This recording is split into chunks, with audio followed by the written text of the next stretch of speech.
चलो बला टली। हाँ यार, बहुत परेशान कर रखा था माँ जी ने। चलो पीछा तो छूटा।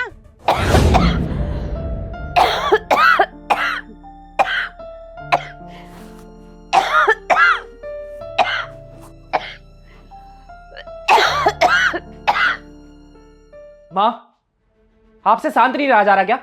घास खास के जीना आराम कर दिया आपने। तबीयत खराब हो रही है और खांसी रुक नहीं रही है। अरे तो सासू माँ अपने मुंह पे टेप लगाओ, कुछ भी करो, पर अब नहीं खांसी बंद करो। वो दवाई खाई थी पर खांसी रुक नहीं रही है, मैं क्या करूं? सुबह ना मेरी मीटिंग है और शिवानी को भी सुबह जल्दी उठना है मेरे लिए खाना बनाने के लिए। तो अगर आप अपनी खांसी रोक सकते हो तो रोक लो, वरना घर से बाहर जाकर सो जाओ। जीना हराम कर रखा है, चैन से बंदा सो भी नहीं सकता घर में।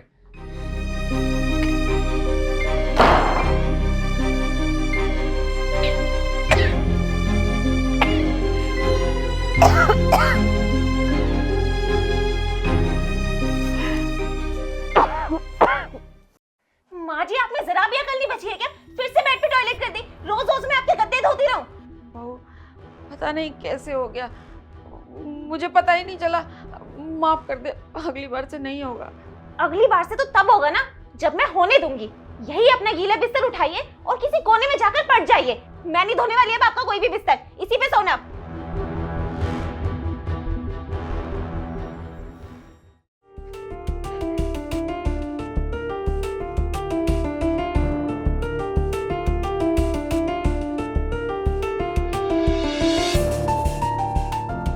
बहू, आज तूने कढ़ी चावल बहुत बढ़िया बनाया है। बेटा लेना, तू भी मेरे हाथ से खा। अरे नहीं माँ, मुझे नहीं खाना। बेटा, कितने साल हो गए तूने माँ के हाथ से खाना नहीं खाया, खा लेना अपने माँ के हाथ से। खा ले मेरे बेटे, लेना खाना। अरे माँ, पागल वागल हो गई हो क्या? एक बार में समझ नहीं आता क्या? नहीं खाना मुझे।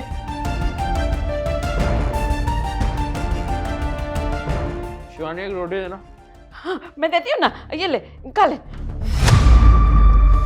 अरे यार, मुझे नहीं खाना कोई खाना वाना, पूरी की पूरी भूख मार दी।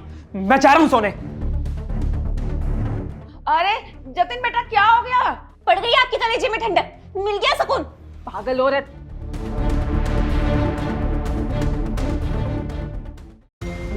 बेटा, वो मेरी दवाइयाँ खत्म हो गई थी, लेता आना। अरे माँ, भी परसों ही तो लाया था। खत्म हो गई हैं। अरे माँ, इन दवाइयों को टॉफी समझ के खा लेते हो क्या, जो इतनी जल्दी खत्म हो जाती है? मैं रोज रोज दवाइयों के पैसे कहाँ से लाऊंगा?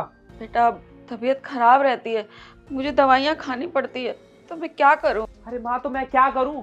अब सारा पैसा आपकी दवाइयों में लगाता रहूं क्या? मेरे और भी खर्चे हैं। पर बेटा, ये तो तेरा फर्ज है ना। अब तू तेरी माँ की सेवा नहीं करेगा तो और कौन करेगा? अरे बेटे का फर्ज होता है, मानता हूँ, लेकिन माँ भी तो उस लायक हो जिसने बेटे के लिए कुछ किया हो। आप बस खाली हमारे सर पर बोझ बनकर बैठी हुई हो। अगर ऐसे इलाज में मैं पैसे लगाता रहा ना, तो एक दिन रोड पर बैठने की नौबत आ जाएगी। लाओ, दो इधर पर्ची।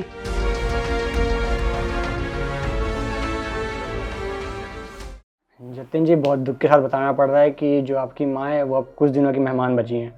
तो बस हम जब तक जी रही हैं, आप इनकी अच्छे से सेवा कीजिए और टाइम टू टाइम इनको दवाई दीजिए। डॉक्टर साहब, दवाइयों से कुछ नहीं हो सकता क्या? जतिन जी, दवाइयों से बस आप उम्मीद रख सकते हैं कि शायद आपकी माँ कुछ दिन और जी जाएँ। बाकी तो आप इनकी बुढ़ापे में अच्छे से सेवा कीजिए, वो दवाई से ज़्यादा फ़ायदा देंगी आपकी माँ को। कितना सुकून है ना शिवानी इस घर में। हाँ यार, माँ थी ना तो माँ ने नाक में दम कर रखा था। चलो अब सही है, अब आराम से जिएंगे, अपनी ख्वाहिशें पूरी करेंगे, वरना सारा पैसा माँ की दवाइयों में लग जाता था। और बताओ कालू सेठ, कैसे आना हुआ? ये लीजिए कुलेठा जी, आपके 1.5 लाख रुपए। ये पैसे किस लिए? वो आपकी कल मम्मी आई थी ना मेरे दुकान पर।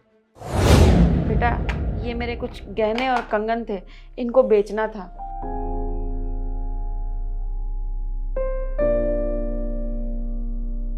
हाँ हाँ आंटी जी, बिक जाएगा, कोई दिक्कत नहीं है। अभी तौल कर जो भी आपका कैश बनता है मैं आपको दे देता हूँ। नहीं नहीं बेटा, अभी कैश मत देना। मैं अकेली आई हूँ ना, इतना सारा कैश लेके अकेली कैसे जाऊंगी मैं? तुम एक काम करना, तुमने तो मेरा घर देखा हुआ है ना, तुम मेरे घर पे ही भिजवा देना।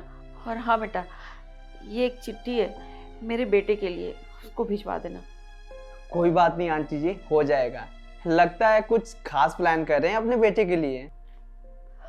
हाँ बेटा, कुछ ऐसा ही है, समझ लो। ये लीजिए आपकी चिट्ठी।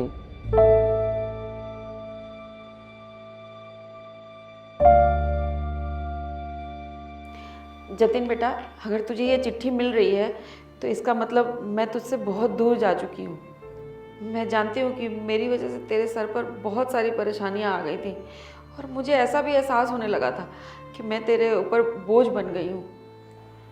और जब कल रात मैंने तुम्हारी सारी बातें सुनी। यार शिवानी, मैं परेशान हो चुका हूँ माँ की दवाइयों में पैसा लगा लगा के। अरे एक बार को उनकी दवाइयों में पैसा लगा भी दो, लेकिन जैसी उनकी हरकत है ना, उन्होंने जीना हराम कर रखा है हमारा। तो जतिन अब हम कर भी क्या सकते हैं? सही कह रही हो शिवानी, हम कर ही क्या सकते हैं। जब तक माँ जिंदा है हमें झेलना ही पड़ेगा। इन सब के बाद मुझे यही रास्ता सही लगा।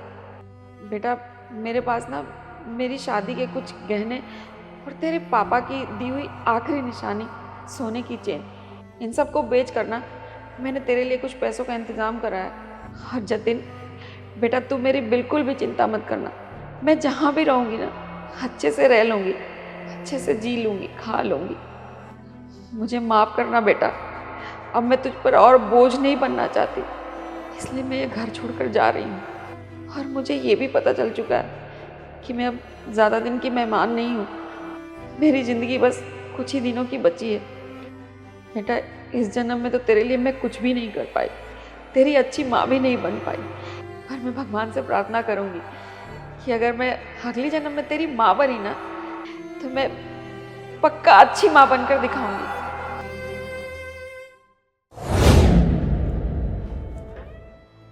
अरे बेटा, आ गया तू? आजा बैठ, मैं तेरे लिए खाना लेके आती हूँ। माँ, अभी तक आप सोई नहीं? अरे बेटा, जब तक तू घर में नहीं आता है ना, मुझे नींद ही नहीं आती। बस जी घबराता रहता है, तेरे बारे में ही सोचती रहती हूँ। अब देख, रात के 2 बज गए हैं, मुझे नींद ही नहीं आ रही थी। चल बेटा, तू आ गया है ना, तू फ्रेश हो जा, मैं खाना लगाती हूँ, दोनों माँ बेटे साथ में खा लेंगे। क्या माँ, आपने अभी तक खाना नहीं खाया? बेटा, तेरे बिना तो मेरे गले से निवाला ही नहीं उतरता, मैं क्या करूँ। ठीक है माँ, मैं आता हूँ।